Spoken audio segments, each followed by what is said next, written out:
Yo soy la doctora Martínez. Me encargaron, el doctor Biotto me encargó tratamiento adyuvante y neoadyuvante en cáncer colon rectal. Yo hice la especialidad en radioterapia oncológica y oncología clínica, las dos. Y bueno, actualmente desarrollo más la parte en radioterapia, así que por ahí voy a darles un pantallazo más intensivo de lo que es la radioterapia. Y bueno, en general.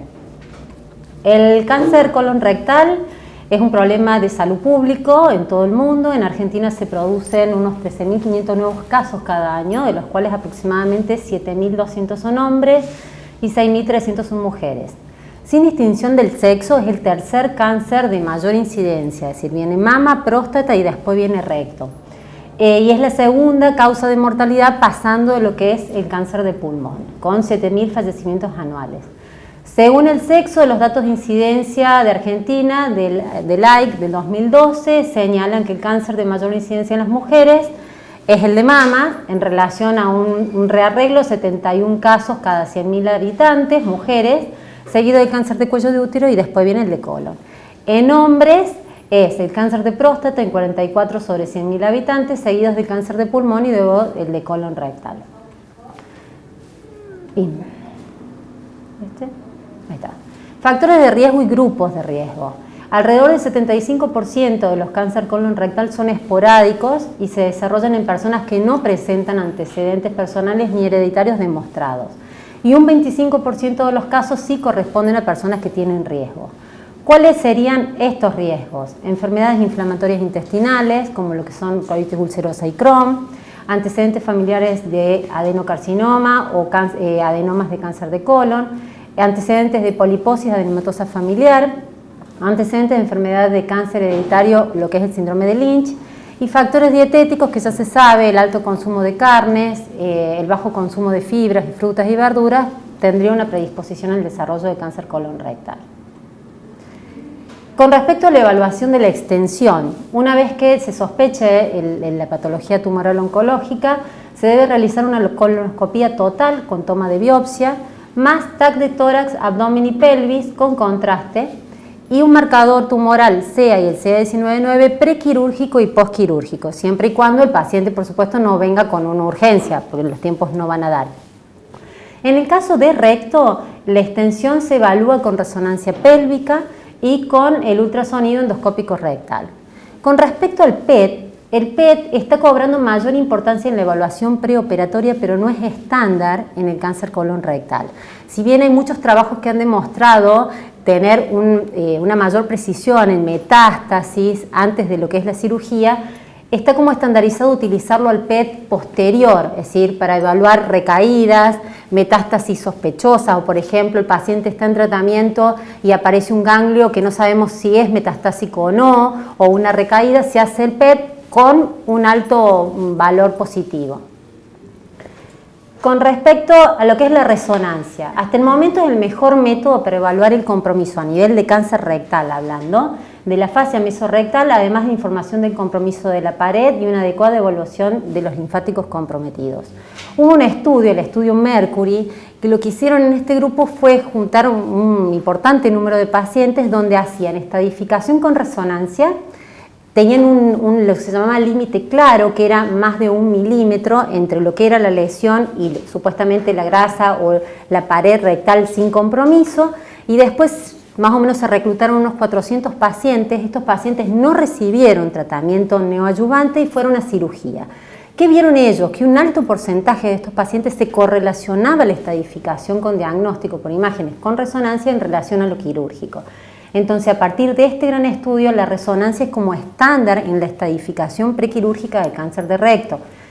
A partir de 1985 también la ecoendoscopía endorrectal es un método diagnóstico estándar para la estadificación del cáncer de recto. Hoy un método reconocido, ampliamente aceptado, es seguro, rápido, normalmente lo suele hacer el mismo cirujano colon rectal, pero como todo método ecográfico depende del médico, es médico operador dependiente y a su vez de una curva de aprendizaje que debe realizar este profesional. Bueno, acá está una gráfica de cómo se observan las diferentes paredes a nivel rectal, la posibilidad de evaluar ganglios que junto con la resonancia llevan a una estadificación prequirúrgica más certera. Bueno, luego la diseminación, ya sabemos que los ganglios linfáticos regionales son muy comunes, luego sigue el hígado por sistema circulatorio porta, en un sitio de metástasis muy común, un 30% en inicio, pulmonares que son más frecuentes en recto, que salten, hagan como un salto a nivel hepático y pasen a las pulmonares, hueso y cerebro también se han visto suprarrenales, etc. Con respecto al CARRAS, el CARRAS en realidad en los estadios tempranos no nos interesa la evaluación de la mutación del CARRAS, sí en estadios avanzados. ¿Por qué? El CARRAS lo que determina es la utilización de diferentes drogas en estadios avanzados, anticuerpos monoclonales. Cuando nosotros tenemos una mutación del CARRAS, quiere decir que las drogas anti-epidermal growth factor, que por ejemplo son el cetuximab y el panitumumab, no pueden bloquear, es decir, pueden bloquear el receptor, porque lo podemos bloquear, pero tienen una vía alternativa. Entonces, ¿qué pasa? Al tener una vía alternativa en los pacientes con la mutación, el tumor sigue creciendo por más que bloqueemos ese receptor. Entonces, en estos casos, ¿qué se vio? Que se beneficiaban con otra droga, que era los bloqueantes del receptor del factor del crecimiento de endotelio vascular, bloqueando la angiogénesis del tumor con la droga más conocida, que es el bevacizumab. Entonces, en definitiva, pacientes con la mutación podemos usar el bevacizumab. Pacientes que no tienen la mutación podemos utilizar el anti-epidermal growth factor, que sería cetuximab y panitumumab, siempre asociado a quimioterapia convencional, ¿no? Para eso lo utilizamos. Luego, la estadificación. Bueno, la estadificación fue modificada, el último TNM es el TNM7, donde se modificó tanto el T4, lo diferenciaron en T4A y T4B, modificaron la diferenciación ganglionar y el estadio del M, el M1A y el M1B. A partir de esto, en la estadificación permitió diferenciar varios estadios 3, porque vieron que el comportamiento del paciente en estadio 3A no era el mismo que 3C, y al igual que el 4A no era el mismo que el 4B. Es decir, no es lo mismo tener una metástasis que tener varios órganos comprometidos o compromiso peritoneal. ¿Qué pasa con este tipo de tumores, el cáncer colon rectal? Es un tumor que es de manejo multidisciplinario. En muchos lugares, más que todo en países desarrollados, cada caso se discute en comité de tumores. Que esto debería ser algo estándar acá, por el hecho de que el manejo siempre es multidisciplinario, para el beneficio del paciente, ya sea para darle una chance curativa, en casos paliativos, siempre el manejo del paciente debe ser multidisciplinario y discutir cada uno de los casos. Con respecto al tratamiento, ya sabemos que la cirugía es el tratamiento curativo en esta patología.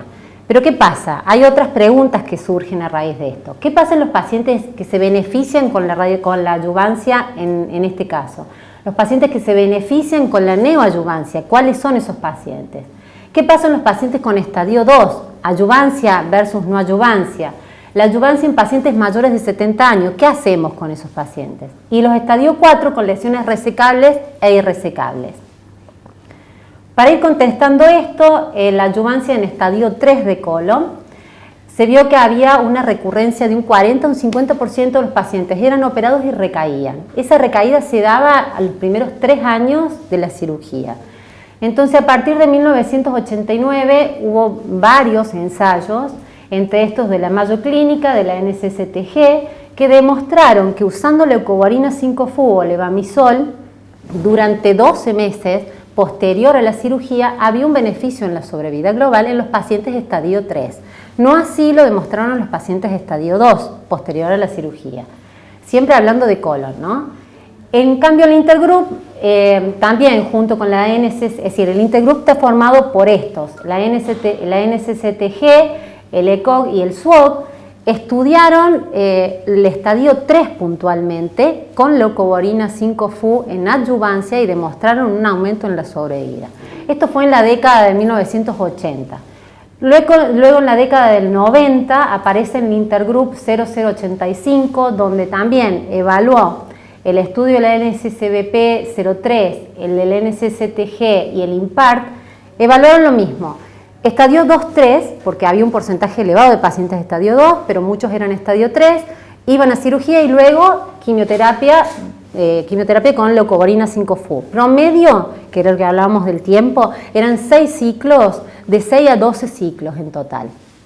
¿Qué demostró esto? Que los pacientes que recibían la quimioterapia adyuvante en estadio 3 tenían un aumento en la sobrevida. Acá, bueno, posterior a esto surge en el 2003, se publican los resultados del estudio Mosaic. El estudio Mosaic, ¿qué hacía? Era todo paciente que había sido operado, estadio 2-3, se reclutaban y se abrían 2 brazos. Uno que recibía oxaliplatino junto con leucovorina 5-FU, que es el esquema FOLFOX que ustedes conocen, versus leucovorina 5-FU solo. ¿Qué demostró en el primer endpoint, que era sobrevida global, y en el segundo endpoint, que era a los 6 años la sobrevida global, libre de enfermedad? Que había un aumento de las dos adicionando el oxaliplatino. No así en los estadios 2, lo demostraron en el estadio 3, el estudio Mosaic. Con oxali 5-FU incrementaba la supervivencia libre de progresión y supervivencia global en estos pacientes. Luego que dijeron, bueno, ya sabemos que la leucovorina 5-FU es beneficiosa en estadios 3. ¿Qué pasa con la capecitabine? Que es una droga similar a lo que es la leucovorina 5-FU, pero de administración oral. Entonces surge el estudio que es el EQI-ACT, donde teníamos pacientes de estadio 3, en adyuvancia los separaba, hacer quimioterapia adyuvante con leuco 5-FU versus capecitabine.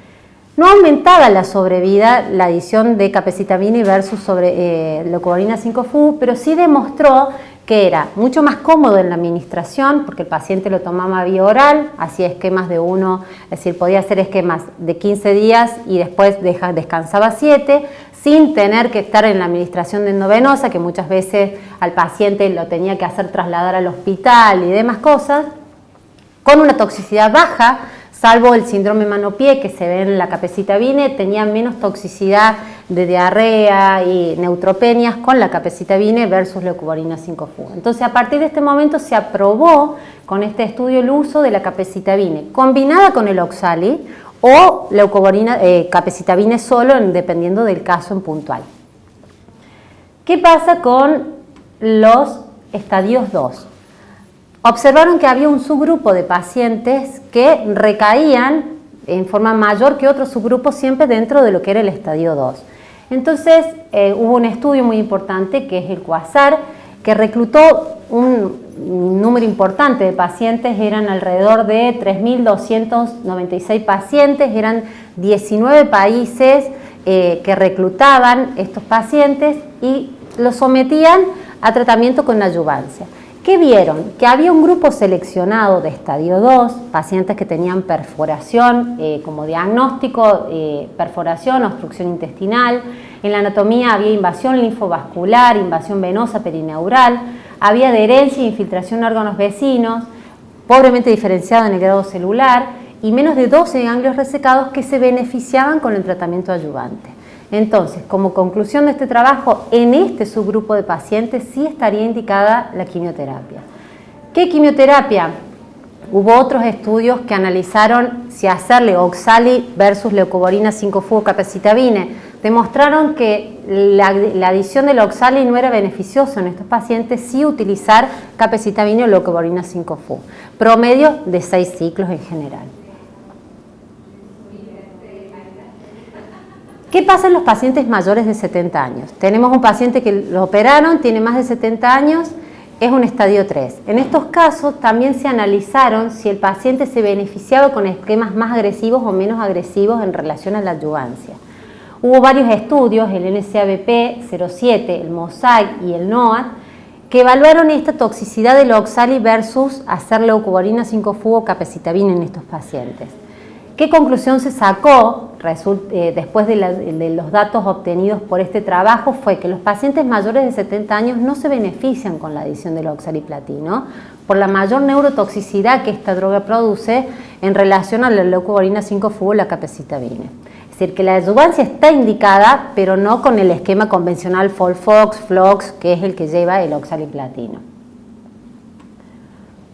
Entonces, como para concluir, lo que es colon sería estadio 1, indiscutido, cirugía sola, anatomía patológica, sigue siendo un estadio 1, el paciente entra en control clínico automáticamente. ¿Qué pasa en los estadios 2? Si la anatomía patológica informa que el paciente en un estadio 2, si es bajo riesgo, el paciente queda en control clínico, y si el paciente es de alto riesgo, sería candidato a la adyuvancia solamente con leucovorina 5-FU o capecitabine. En el caso de estadio 3, ya sabemos que la adyuvancia sí o sí está indicada con el oxaliplatino, sacando los pacientes mayores de 70 años que uno haría adyuvancia con leucovorina 5-FU o capecitabine. ¿Qué pasa en el estadio 4? Nuevamente, es multidisciplinario. ¿Por qué? Porque podemos tener pacientes en dos tipos de opciones terapéuticas. ¿Qué pasa en los pacientes con estadio 4 resecable de un comienzo? Hubo un trabajo de la EORTC que evaluó a estos pacientes someterlos a quimioterapia neoadyuvante con un esquema que no contenía monoclonales, que hacían, por ejemplo, FOLFOX, 3 ciclos, evaluaban respuestas. Si el paciente era quirúrgico, se operaba y continuaba con una adyuvancia de 3 ciclos más con FOLFOX, versus cirugía de entrada sin la neoadyuvancia. ¿Qué permitió ver este trabajo? Permitió ver qué paciente era respondedor o no a la quimioterapia, para después tener en cuenta el mantenimiento o la adyuvancia de estos pacientes. También está, ¿qué pasó? Cuando se hizo el primer endpoint, que fue a los 3 años, sí demostraba un aumento en la supervivencia global haciendo este esquema combinado. Pero pasados los 5 años no mostró aumento en la supervivencia hacer el esquema combinado, es decir, que si hacíamos cirugía o la quimioterapia neoadyuvante, era lo mismo en sobrevida. Sí me permitía ver el paciente respondedor. Entonces está la opción de la cirugía como primera instancia de resección de metástasis, cuando la metástasis es única o múltiple, pero posible de resección completa, es decir, que el paciente termina con un R0, y después continuar con la quimioterapia adyuvante en este caso. ¿Tá? Entonces las dos opciones son válidas. Eso se evalúa más que todo el cirujano, ver la posibilidad de resecar en primera instancia o no también. Después tenemos otro caso. ¿Qué pasa con el paciente que es irresecable de un comienzo, que tenemos que tratar de buscar la conversión a la resecabilidad? En estos casos sí se evalúa la mutación del KRAS, porque en estos se hicieron muchos trabajos donde se evaluó quimioterapia más el monoclonal para tratar de inducir mayor respuesta para lograr la resección de la metástasis. En los pacientes con KRAS no mutado, los esquemas más usados son el FOLFOX más el cetuximab o panitumumab, y en los KRAS no mutados, FOLFIRI más bevacizumab. Promedio se van realizando 3 ciclos y se evalúan respuestas. El paciente puede completar los 6 ciclos de un comienzo y continuar después de la cirugía con el monoclonal solo o monoclonal con leucovorina 5-FU o capecitabine, sacando el oxali o el irino, dependiendo de si ya completó los 6 meses pre o post, es decir, se completa.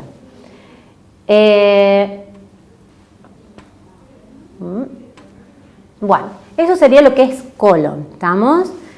Lo que es recto, bueno, la división anatómica del recto ya lo sabemos: recto alto de margen anal entre 12 a 16 centímetros, recto medio de 6 a 12 y recto bajo a los 6 centímetros del margen anal. El 90% son adenoscarcinomas. Como ya hablamos, la evaluación prequirúrgica en el recto es con la resonancia y con la ecoendoscopía, es decir, endorrectal. Permite una estadificación correcta. El drenaje linfático de los ganglios perirectales, mesentéricos inferiores, ilíacos e inguinales en los casos de compromiso anal. Esto es muy importante para lo que es la planificación de la radioterapia en grupo ganglionar, para delimitar lo que se llama volumen target y disminuir de esta forma lo que es fallas locales y reacciones adversas. Después yo les voy a dar más detalles en relación a esto. El TNM también fue modificado en el cáncer rectal, donde se agregaron estadios 3 en la última estadificación del TNM. Y nuevamente, el cáncer del recto es multidisciplinario por el hecho de que hay que evaluar cada caso en particular. ¿Qué pasa con el tratamiento en estadio 1? Esto no entra en discusión. El paciente va a cirugía.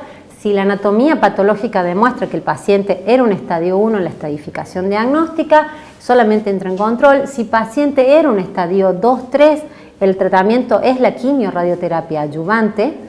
Sí o sí, este paciente posterior al tratamiento, si la estadificación no fue correcta, tiene que ir a tratamiento adyuvante. ¿Qué pasa en otro subgrupo de pacientes? El paciente que al estadificarse es un estadio 2-3.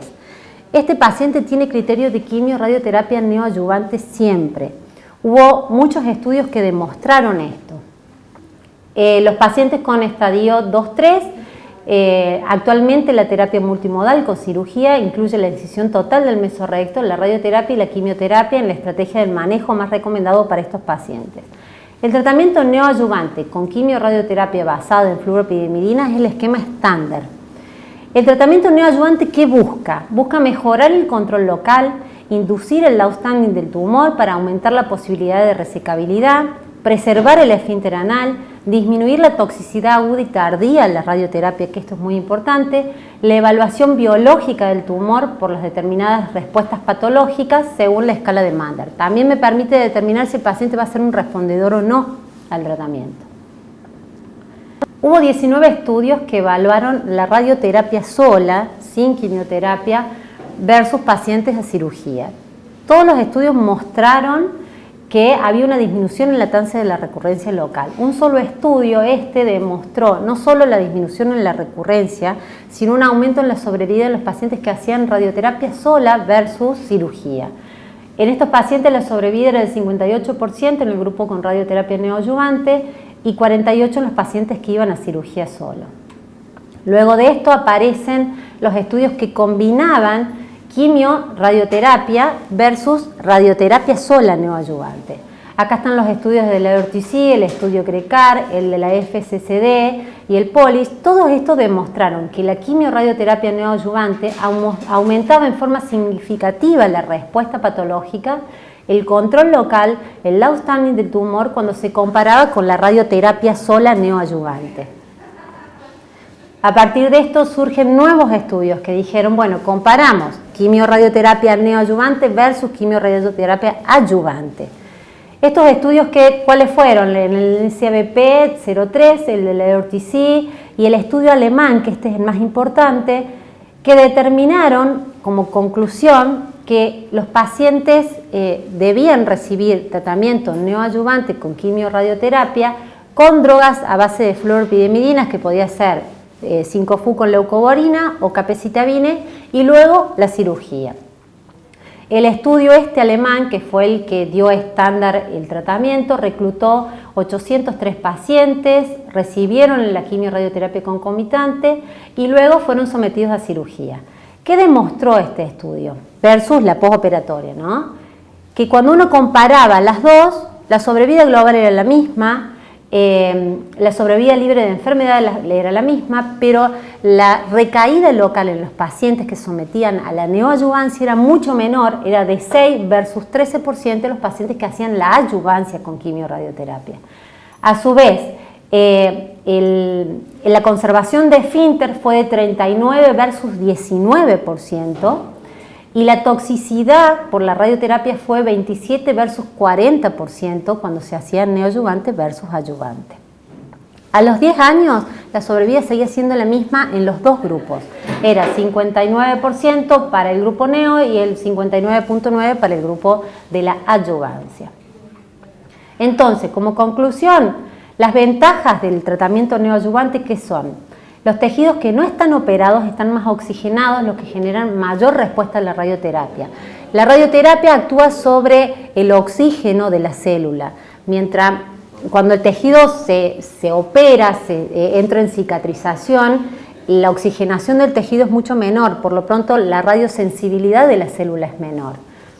Una mayor adhesión al tratamiento, beneficios en la tasa de respuesta patológicas completas, mayor preservación de esfínter, tasas de recurrencia pélvicas menor toxicidad aguda y crónica, pero no mostraba beneficio en relación a la adyuvancia en la supervivencia.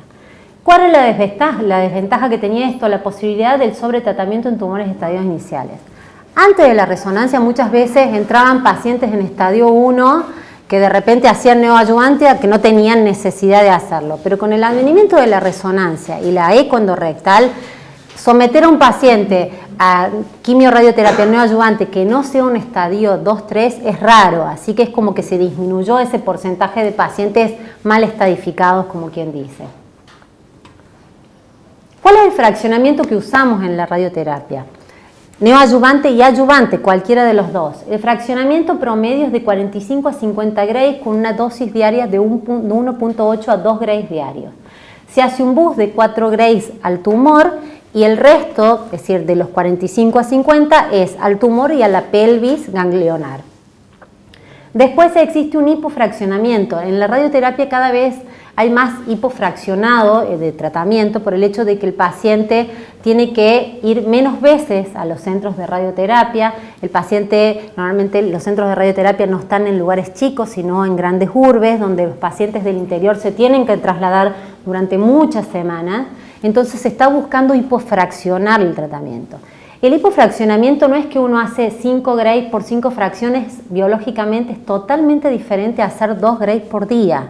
¿Estamos de acuerdo? La toxicidad que esto genera es mucho mayor y la respuesta terapéutica también, pero también evaluamos la toxicidad a los órganos nobles que tenemos próximos al recto. Hubo un estudio, el de Estocolmo, en fase 3, que quiso evaluar. Quiso evaluar la cirugía posterior a este tipo de fraccionamientos a la radioterapia. Pues nosotros sabemos que si hacemos una neoadyuvancia con quimioradioterapia, el paciente tiene que ser operado entre la semana 4 y 8 de la quimioterapia. ¿Estamos de acuerdo? ¿Qué pasa en los pacientes que hacen hipofraccionamiento? Supuestamente la cirugía tiene que ser a la semana de finalizado el tratamiento. ¿Para qué? Para evitar todo lo que es toxicidad de la radioterapia crónica, todo lo que es fibrosis, demora en la cicatrización y etcétera. ¿Qué pasó? Este estudio demostró que un grupo de pacientes donde los tumores eran grandes, es decir, en T4, con muchos ganglios comprometidos, se podía esperar entre 4 y 8 semanas por más que se hiciera el hipofraccionamiento, que la respuesta local era similar, que la toxicidad no era tan alta, pero ¿qué pasa? Este tiene un seguimiento corto, es decir, tiene un seguimiento de 3 años nada más, así que es como que no sería estándar el hipofraccionamiento en la actualidad, sigue siendo los 25 fracciones convencionales, ¿no? Bueno, el tiempo de la cirugía, lo que yo les dije. Con respecto a la planificación, la radioterapia, por ahí uno desconoce cómo son los pasos, no es que el paciente llega y entra y se pone arriba de un equipo como una tomografía, nada que ver. La radioterapia evolucionó muchísimo y cada vez evoluciona más en los años. ¿Cómo son los pasos? El paciente llega al consultorio, se hace una consulta, se evalúa el estadio, las imágenes del paciente. Una vez que se determina cuál sería el tratamiento más apropiado al mismo, se hace una tomografía de pre-planning. Esa tomografía normalmente es posición de tratamiento. El paciente con cáncer rectal, en neoadyuvancia o en adyuvancia, se trata de hacer siempre en posición prona. ¿Para qué? Para evitar la irradiación del intestino sano. Entonces se hacen campos que son laterales y un campo posterior. El paciente va boca abajo, para evitar justamente la irradiación de los tejidos normales. Una vez que se hace esa tomografía, se pasa al área de física, la imagen tomográfica, a un planificador virtual, donde el médico lo que hace es dibujar corte por corte tomográfico todas las áreas ganglionares, más el tumor target que tenemos involucrado. Y lo que se hace es determinar lo que se llama GTB, que es el tumor grosero, el CTB, que es una expansión que se le da por enfermedad subclínica, porque uno tomográficamente va viendo el tumor, pero hay zonas donde tomográficamente dejan de verse, pero puede haber enfermedad subclínica, entonces se da un margen, y a su vez se da lo que se llama PTB, que es un margen de movimiento. A ver, uno no puede reproducir diariamente el gas que puede tener el intestino en el momento de la fracción de la radioterapia. Entonces uno tiene que dar un volumen de expansión del campo de tratamiento porque el gas, la materia fecal, porque el paciente no es que todos los días se hace un enema antes de entrar a la radioterapia, viene con la dieta habitual. A partir de eso se saca lo que se llama curvas dosimétricas. Uno dibuja, por ejemplo, vejiga, cabezas femorales, intestino delgado, amén de lo que es el target. Y el físico, ¿qué hace? Larga unas curvas después de colocar los campos de tratamiento, y que esas curvas, ¿qué me van a dar? El grado de radiación que reciben los tejidos nobles. ¿Estamos? Yo, para aprobar un plan de tratamiento, tengo que saber cuánto va a recibir la vejiga y cuánto va a recibir el recto. Yo le digo, bueno, yo quiero que el recto reciba tanta dosis, pero yo no quiero que la vejiga reciba esta dosis que es tóxica. Yo tengo una tolerancia, la vejiga tiene una dosis de tolerancia, entonces yo le digo, bueno, la vejiga puede recibir esto Yo necesito que el recto reciba esto otro. Entonces, a partir de ahí se modula con los diferentes métodos la intensidad de la radiación para llegar a eso y no dañar tejidos sanos. Que esto antes, en la época de la radioterapia bidimensional, no existía. Estamos ahora con el advenimiento de diferentes técnicas, intensidad modulada, IGRT, uno modula la intensidad en los órganos próximos. Una vez, todo esto es antes de empezar el tratamiento. Una vez que salen las curvas, este es el posicionamiento del paciente. Acá se ve cómo cae el intestino y no entra dentro de lo que es el target. Esto es el target del tratamiento. Después hay métodos de fijación para que el paciente no se movilice, interfracción, se pone lo que se llaman bad lock, que son como especie de colchonetas que toman la forma del paciente, porque si bien la fracción de la radioterapia es poco tiempo, pero el paciente se puede mover y el target no se irradia correctamente, ¿no? Esta es la delimitación de cada uno de los campos. Acá se ven los ganglios que tienen mayor porcentaje de compromiso. Uno los dibuja, tiene un límite de lo que es el campo superior, normalmente lo usamos hasta L5S1, y el inferior, posterior al donde se ve la lesión rectal, como 3 o 4 cortes posterior más la expansión. Acá está lo del GTB que les comentaba. Después de esta planificación vienen las diferentes técnicas que uno va a usar. La IMRT, que les comenté que es la radioterapia con intensidad modulada. Lo que se usan son colimadores, ya sea en multiláminas o con un material que se llama Cerroven, que filtran el haz de radiación, entonces permiten que a la vejiga, por ejemplo, a intestino o cabeza femoral les llegue una dosis mucho más baja y al target llegue una dosis mucho mayor, evitando de esta forma la toxicidad. Estas son las curvas típicas de lo que es intensidad modulada. Ven que acá el tejido normal casi no recibe radioterapia y sí el tejido target recibe altas dosis. Bueno, este dibujo es representativo, ¿no? Y la IGRT es otro método, lo que permite es la radioterapia guiada por imágenes. Hace una tomografía intrafracción de tratamiento, lo que permite es que cuando va a entrar, salir el disparo de radiación, el paciente se superposiciona en relación a esa tomografía que se hace previa, en relación al pre-planning, es decir, fusiona la imagen de planificación con la tomografía de ese momento, corrige el movimiento y luego irradia. Entonces los órganos móviles, como por ejemplo pulmón, que es altamente móvil por la respiración, uno puede irradiar el target sin tener el movimiento típico del órgano, ¿no? Bueno, ¿cuáles son las complicaciones? Las complicaciones de la radioterapia tenemos agudas, que se dan durante el tratamiento, y las crónicas. Las agudas no empiezan el primer día de la radioterapia. Yo siempre le digo a los pacientes que esto es como echar una cucharadita de azúcar en un frasco. El primer día el frasquito está re liviano, el último día el frasco está pesado porque tiene todas las cucharaditas previas. Entonces, ¿qué pasa? La toxicidad se ve a partir de la segunda semana de la radioterapia. ¿Cuáles van a ser? Por ejemplo, disuria, pueden tener diarrea, pueden tener irritación dérmica, más que todo cuando las lesiones son en recto bajo, todo lo que es periné y todo lo que es el ano se irrita mucho, con sangrado inclusive. Hematológicas con la combinación de la quimio-radioterapia, la irradiación a la pelvis genera mayor neutropenia, y que bueno, que uno lo va controlando, el paciente se controla semanalmente durante la radioterapia, hay un montón de fármacos que se van usando para disminuir las complicaciones y no cortar el tratamiento, por el hecho de que cortar el tratamiento de radioterapia implica biológicamente un retroceso, es decir, el paciente tiene que tratar de hacer el tratamiento en el tiempo estándar, no cortarlo en el medio, salvo casos de fuerza mayor, ¿no? Y la toxicidad crónica que surge después de los 6 meses de la radioterapia pueden ser urgencia rectal, cambios en el hábito, ha habido casos de rectitis, no tanto en la radioterapia rectal, pero por ejemplo en próstata, rectitis actínicas, donde han llegado a casos de colostomías hasta que la rectitis actínica mejora y luego el paciente se reconecta. Que esto con las nuevas técnicas, la verdad que cada vez se ven menos, pero bueno, siempre está la posibilidad que exista.